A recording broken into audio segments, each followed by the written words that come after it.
Hi, my name is Wendy. My nickname is Dr. Joe. I'm here to share my journey with you, having just recently found out that I'm autistic. I never, ever in the world thought that I was autistic. I've done so much therapy and group work and all that. I've dealt with depression, anxiety, insomnia, PTSD, CPTSD, all the things. I've been on different medications, etc. Been in recovery from alcohol abuse, and I just never thought of it. And when my friend mentioned it to me, I thought, how that's just crazy, because in my mind, it was somebody like Rain Man or Temple Grandin, and I could relate to Temple Grandin's empathy with the animals, but other than that, I really couldn't. But I started looking into it, and I did already know that I was an HSP, a highly sensitive person. I am very sensitive to sounds, smells, hugs, touch. Hugs are like medicine to me.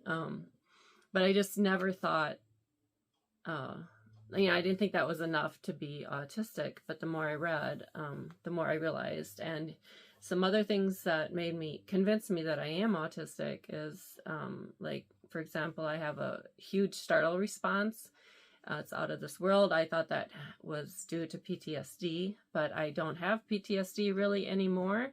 To have an official diagnosis of PTSD, you need to have like flashbacks or something intrusive like nightmares, and I don't have those anymore. I had them for years and years and years. But not anymore, but I still have this extreme startle response. I have social anxiety. I get nervous in especially large groups. I didn't take a job as a professor in part because I couldn't imagine the, all the small talk that you're going to have to do in professional situations. I thought maybe that was just because I was young and incapable and had low self-esteem or something. But I don't like small talk. I usually talk about serious things, and I think I've lost friends because of that. And one person even told me that they didn't want to be friends with me after I had said something that was, just like right to the point or something. Or I overshare. I'm naive. People call me Miss or Honey, which as I got older and into my 40s and had, was raising kids and all that, it gets a little irritating. But for some reason, I come across as being naive and someone who's just so innocent. And I often don't understand jokes, and I have to decide whether or not I, admit that so that I can have them, have the other people explain it to me so then that I can also laugh. I can deliver jokes and I can deliver sarcasm, but often I don't understand them. I have executive function issues. The main thing having to do with my memory. I remember big concepts, but not names and dates. And I'm a historian, so it felt embarrassing, and it was anxiety provoking in classes when students would ask me a lot of factual based questions, like who was the leader at this time, or when did such and such die, or when was this battle? And I was just so terrible at remembering, the basic facts. And then I have memory lapses, and I thought all of this memory stuff had to do with the drinking.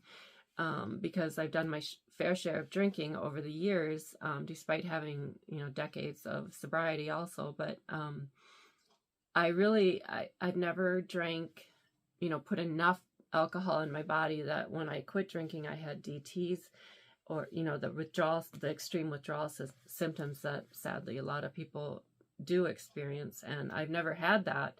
I was just always tired the many times that I've quit. And, memory lapses. One example sticks out that I was telling a couple of people that I was 57. They couldn't believe that I was that old. They thought I was like early 50s or late 40s. And I just insisted, no, I'm 57. And said, yeah, I was born in 67. And anyway, the next day, I was doing the math or rethinking it or whatever, and I realized I was only 55, but I had, spent this time trying to convince them that I was 57. So I have no idea how I did that, but I've done other things like that too, where I'm convinced something is true, and then I realize later it's not. So when I teach, I come across as being disorganized or scatterbrained. I've always had special interests. Right now it's autism and tycho, but I've always had, something else that I was totally focused on, and it was, where nothing else was really important. I have rigid behavior, rigid thinking patterns. I like to do things in a routine, but it's not, again, like what the media presents, but it is where I have a really hard time when my routine gets upset, when something happens in the daytime, and then the day's going to go different than I had expected. I have a harder time, and I just thought that was me. But all this combined, made me feel more and more incapable as the years went by. But, I just went to Europe, and it took me a full month to recover from the trip. And this recent trip wasn't traumatic or anything. And I was, sober. I got a lot of sleep. I did really well physically. And, but it took me a whole month to get back into my routine. I have a thing with numbers. I'm really happy that I discovered that I'm autistic at 56, because if you add 5 and 6, you get 11, and 11 is the magic number. And if you take it further, it's 1 and 1 is 2, and 2 is an even number. So I'm always doing things like that in my head. I love the number 11. Favorite number is 8 since I was a kid. I rehearse conversations in my head. I edit emails for a long time. Then when I was a kid, this was a lot harder to think, to try and remember things. But as the more I thought about it, I remembered getting in trouble a lot as a kid. I used to hit the preschool teachers and get in trouble. I never could nap. My dad was always mad at me, and I thought that had to do with him and, me being scared of him, and because he was, somehow a bad dad or something. But I think now I'm thinking, well, I must have been talking a lot or moving or stammering, doing a lot of things that were actually inappropriate or not acceptable at a dinner table.